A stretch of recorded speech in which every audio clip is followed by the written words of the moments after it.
Va a haber una lucha fuerte entre PSOE e Izquierda Unida por los votos de la izquierda. Cayola, para empezar, ¿sabía usted que le iba a recibir el presidente del Gobierno cuando lo anunció aquí en Televisión Española? ¿Tenían ya la cita cerrada? No, fue una sorpresa porque le habíamos mandado el escrito en el mes de agosto, nos contestó que tenía la agenda muy ocupada y fue una sorpresa, pues además yo coincidía que estaba viendo en ese momento lo que era la entrevista que se le estaba haciendo y yo fui el primer sorprendido porque me enteré por la televisión, por este medio, de que nos iba a recibir el presidente del Gobierno.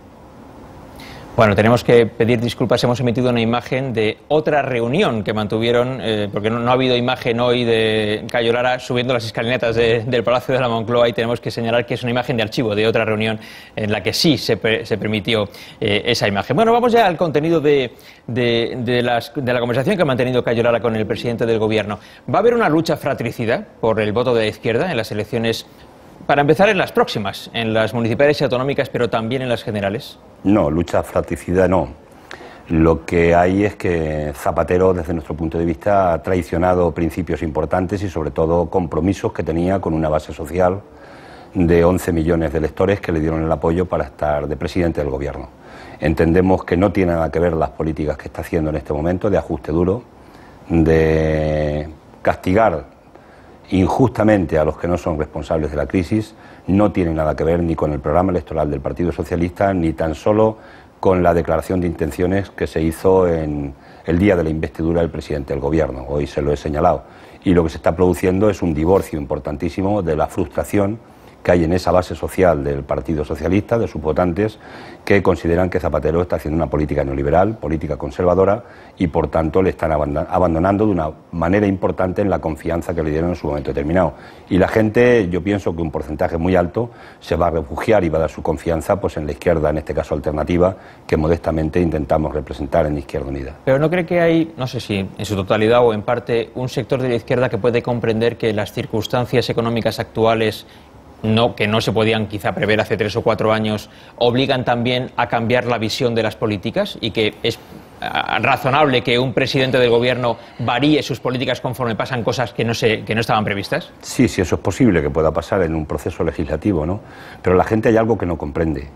La gente, yo pienso sinceramente que lo que no comprende es que una crisis que no han generado los trabajadores de la administración pública, que no han generado los pensionistas de este país, que no han generado las capas populares, en definitiva, de España, tenga que ser estos sectores los que estén pagando las consecuencias de la crisis.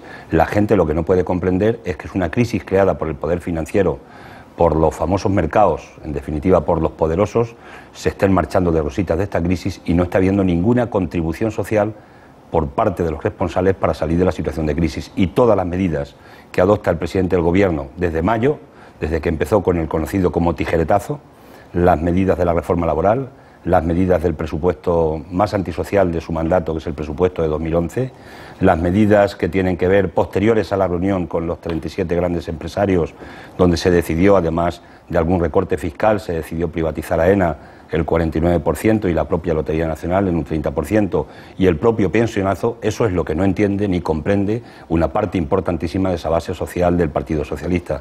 Y no comprenden, y concluyo en esta parte, no comprenden que además las medidas, además de injustas, están siendo inútiles, porque no están atenuando la crisis y además están generando mucho más desempleo, como hemos visto en los datos de la EPA y en los propios datos del INE. Y cuando un hombre de izquierdas como usted le dice eso a otro hombre de izquierdas, como el presidente del Gobierno, ¿qué dice el presidente del Gobierno? Había una frase que decía: por sus hechos los conoceréis. Nos podemos poner todos los adjetivos calificativos de que somos hombres de izquierdas o mujeres de izquierdas, pero son los hechos concretos que se marcan en la vida política los que definen cuáles son las políticas. Esta misma mañana Rodríguez Zapatero estaba defendiendo en el Congreso, ante una pregunta que le ha hecho el Partido Popular, la bondad de haber bajado los impuestos en España. Y estaba defendiendo en concreto la bondad de quitar el impuesto de patrimonio, que es el impuesto a las grandes fortunas en nuestro país, y que le acaba de ahorrar cada año 2.200 millones de euros con la supresión de este patrimonio. Eso no son políticas de izquierdas, eso son políticas conservadoras que las puede hacer perfectamente un gobierno del Partido Popular. Yo se lo he dicho, evidentemente nuestra alternativa, la alternativa que le hemos dado, es que la que él conoce, es que en lugar de dar la salida a la crisis por el ajuste duro, que reitero, es injusto y además es inútil, tenía que darla por la vía de mayores ingresos. Y los mayores ingresos tenía que haberlos buscado en una lucha contra el fraude fiscal. En España, 1 de cada 4 euros no paga impuestos, eso es muchísimo dinero, en una reforma fiscal progresiva para que pague más quien más gane y quien más tiene, y una lucha contra la economía sumergida, porque ese es un cáncer también importante en este momento en España. Esas son nuestras alternativas que le hemos dado. ¿Ha aceptado alguna el presidente? No, en esta dirección yo creo que él se mantiene inamovible. Yo le he dicho que de alguna manera él lo que no se está enfrentando es al poder económico. Y no es de recibo que en España, en plena crisis, haya crecido, y datos hay, el 12,6% el número de ricos, pero también ha crecido en 1 millón el número de pobres.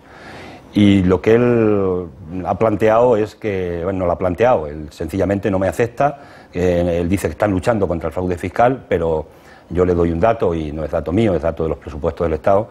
La partida de la agencia tributaria se recortó el 6,1% el año anterior, y este año 2011 se ha recortado un 5,7%. Ausencia de voluntad política para luchar contra el fraude fiscal.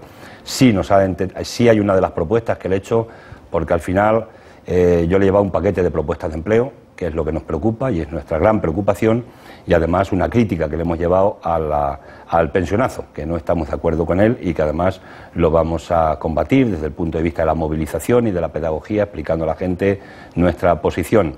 Y hay una propuesta que ha aceptado, que ya es conocida por parte del Gobierno, que le llevamos en los acuerdos de Zurbano, y es una política de crear un plan de empleo de choque, en principio, pero sobre todo un plan de reforma de vivienda. Nosotros entendemos, y así se lo hemos hecho ver, y así le hicimos ver a la vicepresidenta económica, que en este momento, en un país donde 1,5 millones de empleos se han perdido del sector de la construcción y los sectores complementarios o dependientes de la construcción, había que hacer un plan de reforma de vivienda donde subvencionara al Gobierno con un 25%, pusiera 5.000 millones encima de la mesa, 15.000 podían salir de los recursos privados, del ahorro privado, y eso podía movilizar 700.000 puestos de trabajo, que saldrían de albañiles, de fontaneros, de electricistas, es decir, del potencial más grande de gente que se ha quedado parado con la crisis del ladrillo. Y al mismo tiempo le hemos dicho que es una medida que desde el punto de vista económico revertiría de nuevo en las arcas de la hacienda pública prácticamente el dinero que pone el Gobierno por la vía de incorporación por la Seguridad Social, de cotizaciones, y por la vía del IVA. Esta propuesta parece que le ha gustado, le ha sonado bien el soniquete, y es el único compromiso que ha adoptado conmigo de que van a intentar mirarla por si la pueden intentar poner en marcha. Bueno, veremos si eso es así. Ha hablado usted del pensionazo, así lo ha calificado, y que van ustedes a movilizarse en contra de eso. ¿Se van a movilizar contra los sindicatos que han firmado ese acuerdo social en el que está incluida la reforma de las pensiones? No, porque los sindicatos no son los que imponen el pensionazo. Vamos a ver, los sindicatos tienen su ámbito de debate, de discusión y de soberanía y de decisiones. Y son los afiliados y afiliadas de los sindicatos los que deciden o no deciden si aciertan o no sus direcciones sindicales. Nosotros tenemos nuestro ámbito en lo político. A nosotros es el Gobierno el que toma la medida, es el Gobierno el que impone la medida, porque la había anunciado antes de conversar con las organizaciones sindicales. Pero los sindicatos por tanto, podrían no haberlo quien firmado. Lo vaya, pero es una decisión soberana que ellos deciden. Nosotros no vamos a inmiscuirnos en la vida interna de los sindicatos y en sus decisiones, como también queremos que se respete la soberanía de la toma de decisiones de Izquierda Unida. A nosotros nos compete señalar políticamente que entendemos desde nuestro punto de vista que no existen razones de peso, y es lo que estamos explicando y lo que continuaremos explicando, para haber hecho una reforma, un recorte de las pensiones como el que se ha planteado en este momento en el anteproyecto de ley. En el debate parlamentario nosotros vamos a intentar enmendar en la parte que no tiene que ver con pensiones todo lo que tiene que ver lo que nos llevó a la movilización de la huelga del 29 de septiembre, que convocaron los sindicatos y que nosotros apoyamos. Vamos a intentar intentar enmendar lo que podamos, y si conseguimos algunas concesiones que atenúen los recortes a los trabajadores, estaremos en ello. Pero de las pensiones, nosotros entendemos que se tenía que haber sacado del debate, que tiene que sacarse del debate parlamentario, que es un tema tan gordo, de tanto calado, que afecta a tantos millones de personas en este país, que afecta sobre todo a los jóvenes y a las mujeres, y a la gente que tiene carreras cortas en la seguridad social, que es un debate que se tenía que haber producido, un debate nacional, y no meterlo de rondón sin ir en programas electorales, que se pongan los programas electorales, que haya un debate nacional y que después la gente, una vez que haya hecho el debate, vote y opte por los partidos que considere. Esa es la posición que estamos adoptando, porque, reitero, desde nuestro punto de vista no existen razones objetivas para haber hecho el recorte de las pensiones tan precipitadamente en este momento concreto, y además cuando estamos en situaciones de superávit de las cuentas de la Seguridad Social, por no utilizar más argumentos en este momento que hay. El argumento se puede comprender, pero ¿cree usted que la base social de la izquierda va a entender esa imagen de los sindicatos firman el acuerdo con el gobierno e Izquierda Unida se moviliza contra ese acuerdo que han firmado los sindicatos con el gobierno? Ya, yo lo que digo es que la base social en este momento lo que está opinando, el 46% de los votantes del Partido Socialista opinan que están en contra del pensionazo. 46% de los votantes. Hay un veintitantos por ciento que lo acepta y otro veintitantos por ciento que no opina, pero la mayoría de los que han opinado están en contra. Y de la base social que vota Izquierda Unida está opinando un porcentaje muy alto, mucho más alto de que está en contra del pensionazo. Pero este país hoy tiene, diríamos que dos niveles diferentes de pensamiento. Uno, lo que está pasando y puede pasar en el Parlamento si finalmente se aprueba el pensionazo, tal como está en este momento concebido, y otra lo que está opinando la calle. Y la opinión de la calle no tiene nada que ver en este momento con la opinión que tienen determinados grupos en el Parlamento, que parece que ya tiene el Gobierno aliados suficientes como para llevar adelante este recorte de las pensiones. Bueno, pues vamos a abrir esta conversación al resto de los miembros de la mesa de debate. ¿Quién empieza preguntando? Bueno, yo le quería señalarle que realmente se puede producir una cierta confusión, porque en la izquierda sindical, es decir, usted ha criticado el pensionazo, una posición que seguramente yo podría compartir, pero ha criticado en general las medidas económicas adoptadas por el Gobierno a partir del desgraciado mayo del 2010. Claro, esa crítica tan total, desde luego, dejando ya el punto del pensionazo, no encaja con la actitud de buscar puntos de acuerdo, de buscar terceras vías que ha manifestado la izquierda sindical, formada precisamente por personas, por militantes o simpatizantes, que muchos de ellos están afiliados a comisiones obreras, también son votantes de Izquierda Unida, y otro tanto ocurre con el UGT y el Partido Socialista, de alguna manera. Entonces, la esquizofrenia, que esa duplicidad de análisis globales, no sobre temas concretos, se está produciendo, ¿no cree que produce un desconcierto que aleja o que ayuda a alejar más, si cabe, a los ciudadanos de la política? No, yo pienso que no. Yo creo que hay que entender los dos niveles que planteaba anteriormente. Vamos a ver. Los sindicatos están para intentar negociar con el gobierno que esté en un momento determinado, pues las conquistas que pueden hacer en una negociación, ¿no? Y el que tenga el poder, y en este caso el poder lo tiene el gobierno, pues decide lo que cede, lo que no cede, y los sindicatos deciden si aceptan o no aceptan, ¿no? Pero ellos responden, como dije anteriormente, a su base social, a sus afiliados y afiliadas. Son los que tienen que pedir cuenta de si aciertan o no aciertan las organizaciones sindicales en ese sentido.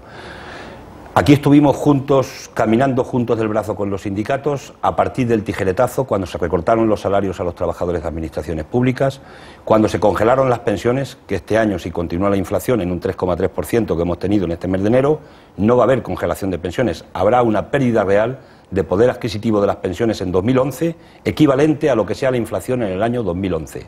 Bien, hubo recortes de inversiones, etcétera, en aquella cuestión. Después vino la reforma laboral, una reforma laboral que se ha demostrado inútil, porque se está creando tanto paro o más paro. Lo que pasa es que los despidos, la mayoría, en lugar de ser a 45 días, están siendo a 20 días y subvencionados con 8 días por los impuestos de todos los ciudadanos. No ha resuelto nada la reforma laboral, no hay más empleo fijo que haya creado como se planteaba la reforma laboral. Contra eso nos movilizamos con los sindicatos y fuimos a una huelga general.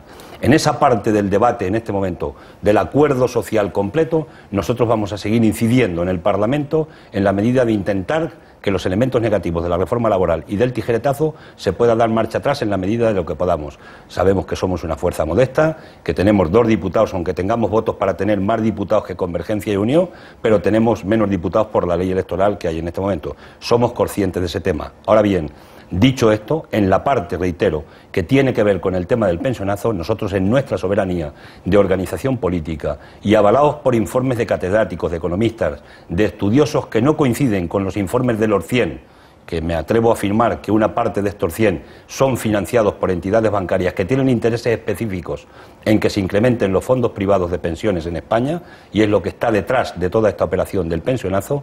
En definitiva, nos avalan muchos estudios diciendo que no existían razones objetivas para ir a hacer el recorte de pensiones en este momento. Y nosotros, reitero, a quien le pedimos cuenta de esto no es a los sindicatos. Le pedimos cuenta al Gobierno, que es el que lo va a llevar al boletín oficial del Estado,